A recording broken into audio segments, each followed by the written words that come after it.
Pessoal, graça e paz. Eu vou tentar, não sei se eu vou conseguir. Tentar ser breve aqui nesse vídeo, tá? Às vezes a gente recebe mensagens, perguntas nos próprios comentários dos vídeos, no WhatsApp, no Facebook, na página, né? Enfim.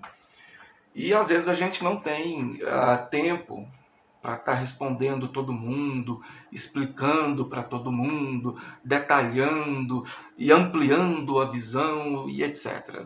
Né? A gente tem as tarefas, os afazeres e o tempo acaba ficando quase escasso. O tempo acaba ficando muitíssimo curto. Né? Então eu vou responder algumas coisas aqui, depois eu respondo outras em outros vídeos. Quero contar com a sua compreensão, tá bom? Faça parte do nosso curso de Teologia Biblista, certo? Curso não denominacional, 100% online. A próxima turma vai começar em agosto desse ano, tá bom? Os detalhes aí nas legendas e também na descrição desse vídeo. Entre em contato. Siga o nosso Instagram, o link na descrição do vídeo, certo?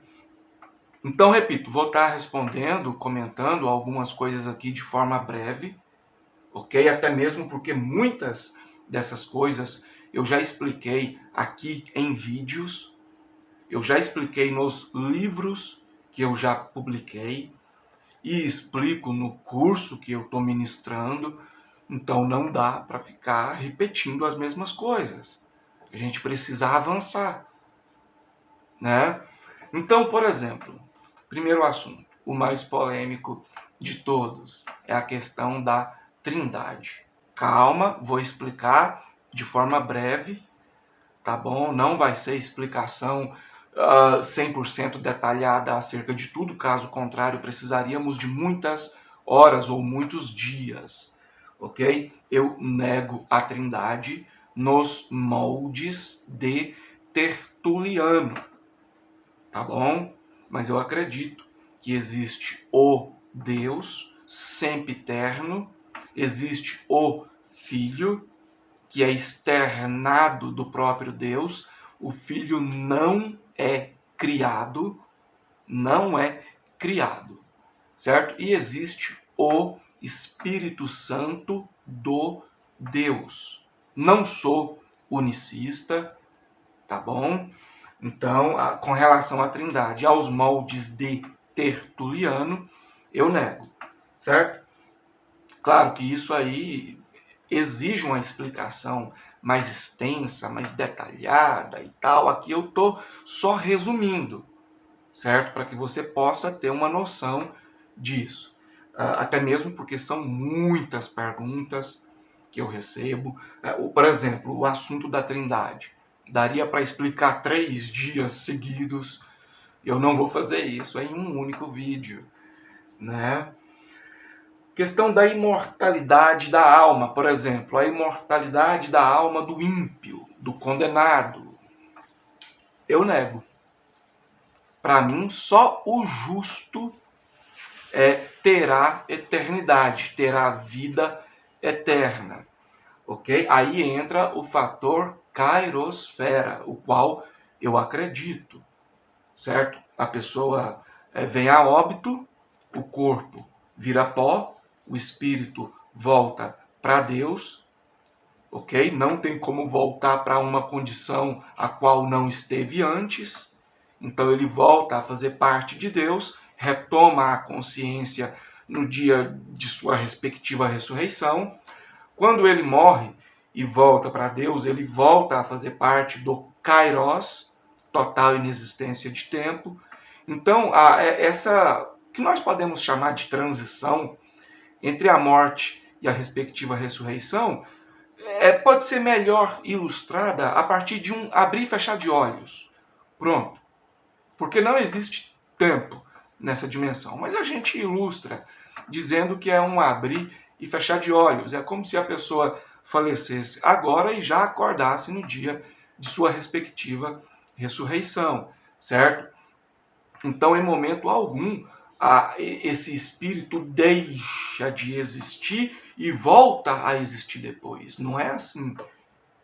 Ele deixa de habitar esse corpo, aqui o corpo vira pó, o espírito retorna para Deus. Ele não é que deixa de existir, mas enfim, isso é outro assunto que requer uma explicação bastante detalhada. Se eu não me engano, eu falei disso no livro Eclésia e Reforma Já, volume 2. No curso eu falo, eu tenho certeza que eu falo disso no curso, até mesmo porque foi uma aula que eu ministrei recentemente. A questão da congregação, o ajuntamento físico com peso soteriológico, ou seja, quem não faz parte de uma instituição religiosa não é salvo. Isso eu nego, certo? A congregação é ótima, ok. É mais que ótima, ok. É um fator soteriológico divisor de águas? Não, certo? Então, existem pessoas salvas dentro de congregações, dentro de instituições religiosas, de grupos, sejam grupos denominacionais, sejam grupos não denominacionais, existem pessoas salvas nesses meios, certo? Eu não posso dizer que se você não faz parte de nenhum grupo que se reúne fisicamente, é impossível você ser salvo, porque a reunião física é um fator soteriológico. Isso eu não posso dizer. Então eu nego que a reunião física tenha um peso soteriológico, seja um divisor de água soteriológico. Então, lógico, também requer mais explicação. Já falei sobre isso no livro Eclésia e Reforma Já, volume 1. Não nego, tá, a importância de congregar, de reunir. Inclusive, quem não faz parte de instituições religiosas mantém comunhão com outros cristãos. Algumas pessoas pensam assim, a pessoa saiu da instituição, saiu do grupo, então ela não mantém comunhão com outros cristãos. Não é bem assim. Só que essa é uma explicação que também precisaria de mais detalhes para ser concluída, exaurida de fato. Então aqui é um resumo. Eu repito, conto com a sua compreensão. Eu nego doutrinas milenares, depende da doutrina, né? Porque o tempo de existência de uma doutrina não é um fator determinante para dizer que ela é correta. Existem doutrinas que têm mais de 2000 anos e são doutrinas biblicamente equivocadas. Então não dá para eu pegar e falar assim, olha, eu nego todas as doutrinas milenares. E também não dá para eu falar assim, eu acredito em todas as doutrinas milenares, porque são milenares, e se são milenares, precisam ser cridas. E não é assim que funciona. Cada caso precisa ser analisado de forma individual, exegeticamente individual, sem lentes externas, unicamente a partir da Bíblia. Doa a quem doer, seja favorável ou contra a maioria, etc. e tal. Também é uma explicação que a gente poderia fazer de forma mais detalhada, e eu já faço essa explicação no curso. Não lembro o número da aula, se eu não me engano, é a aula de número 24 ou 25, certo? Dons sobrenaturais. Acredito nos dons sobrenaturais, tá bom? Não nego a existência deles. Eu entendo que, infelizmente, algumas pessoas tentam banalizar isso, mas eu creio na existência dos dons sobrenaturais, portanto, nego o cessacionismo, ok? Também é uma explicação que a gente poderia detalhar mais. Essa explicação mais detalhada está no livro Eclésia e Reforma Já, volume 1, e no curso, não me lembro o número da aula, se eu não me engano, é a aula de número 15 ou 16, certo? o grego e o hebraico. Muitas pessoas observam eu falando aqui acerca da interpretação, que a interpretação é importante, a gente tem que focar na interpretação, e algumas pessoas equivocadamente pensam que eu estou negando o estudo do grego e do hebraico. Jamais. Jamais. Não nego o estudo do grego e do hebraico. O que eu quero dizer com isso é que não adianta nada saber traduzir e não saber interpretar, lidar com contextos, com implicações biblicamente lógicas, etc. Eu já vi pessoas traduzindo com maestria e na hora de interpretar, nossa, dá até pena. Então não nego o estudo do grego e do hebraico. O monergismo, não menos importante, mas eu já falei muito acerca disso aqui no canal, então deixei aqui por último, né? Cara, isso aqui depende. Por exemplo, eu não nego o monergismo bíblico, mas nego, por exemplo, o monergismo calvinista, que é um direito meu. Inclusive, é um direito seu discordar de mim se você quiser. Tá bom? Só que aí eu precisaria detalhar mais essa questão. Por exemplo, Deus construiu a salvação sozinho. Ele não precisou da minha ajuda, nem da ajuda do fulano ou ciclano, nem de nossas obras ruins ou obras boas, ou etc. Deus construiu a salvação sozinho. Disponibilizou essa salvação para todos sozinho.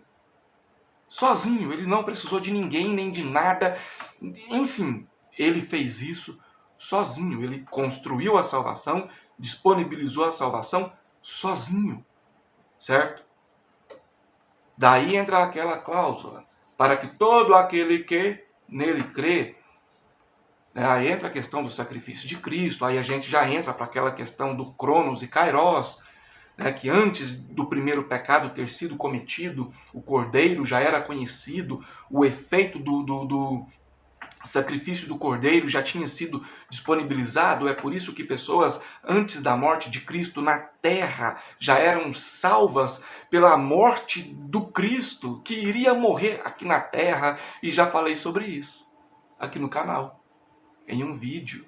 Né? O cordeiro foi imolado antes da fundação do mundo, 1 Pedro capítulo 1, versículos 19 e 20, e expliquei. Aqui não dá para detalhar, não vou falar de novo as coisas que eu já falei no vídeo anterior. Inclusive já falei sobre isso no Eclésia e Reforma Já, volume 2, no livro Desfazendo o Calvinismo à Luz da Bíblia. Então isso aqui é um micro resumo acerca dessa questão do monergismo, o qual o monergismo bíblico não nego, mas sou contrário ao monergismo calvinista, lembrando que respeito a liberdade de cada um crer no que quiser, respeito as pessoas que são calvinistas, não estou falando contra as pessoas, estou falando acerca da doutrina. Então fica no campo argumentativo, no campo teológico, certo?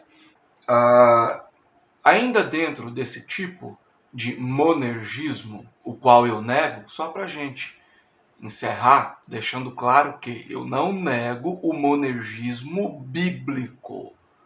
Eu sou contra o monergismo aos moldes calvinistas. Mas dentro desse tipo de monergismo, o qual eu nego, muitas pessoas, sem generalizar, defendem, por exemplo, a doutrina da dupla predestinação, que é uma doutrina milenaristicamente rejeitada, condenada e amaldiçoada pela igreja. Mas é um direito dessas pessoas defenderem essa doutrina. Eu posso discordar da doutrina, mas eu preciso respeitar a liberdade dessas pessoas. E só um parênteses aqui. As pessoas precisam entender que existe visão fora dessa polarização extremada. Ou seja, existe teologia fora do monergismo calvinista e fora do sinergismo arminiano. Nós temos, por exemplo, o tomismo, o molinismo, o zumelianismo, né, de Zumel, ou Zumel, se você preferir, que também tem uma ligação com o tomismo. Inclusive, se eu tivesse que escolher uma dessas, eu optaria pela vertente de Zumel. Mais uma coisa que eu queria falar aqui também, e eu não coloquei aqui na lista, é a questão de eu nego o direito das pessoas discordarem de mim, falarem contra mim, se quiserem. Não nego. As pessoas têm esse direito. Às vezes a pessoa faz uma pergunta no WhatsApp, no YouTube, aqui no YouTube, né, no Facebook ou no Instagram, enfim. Então a pessoa tem o direito de discordar. Eu não nego esse direito para a pessoa. Ok? Agora a pessoa só não pode pensar que eu sou obrigado a dar satisfações, a responder, a me manifestar, e cada um faz o que quiser. Eu tenho o meu trabalho aqui, você tem o seu aí, você tem a sua liberdade aí, eu tenho a minha liberdade aqui. Certo? Não sou obrigado a responder todo mundo, enfim, mas eu tento. Às vezes recebo mensagens no WhatsApp e demoro para responder essas mensagens, formato o celular, essas mensagens somem e ficam sem respostas, e enfim, não é por maldade, ok? Então espero que vocês tenham entendido, por mais que tenham sido explicações bastante resumidas, certo? Na descrição aqui do vídeo eu vou deixar os links dos meus livros de teologia biblista, caso você queira adquirir algum, e os detalhes para você fazer parte do curso, ok? Muito obrigado, que Deus continue te abençoando e abençoando toda a sua família. Até a próxima!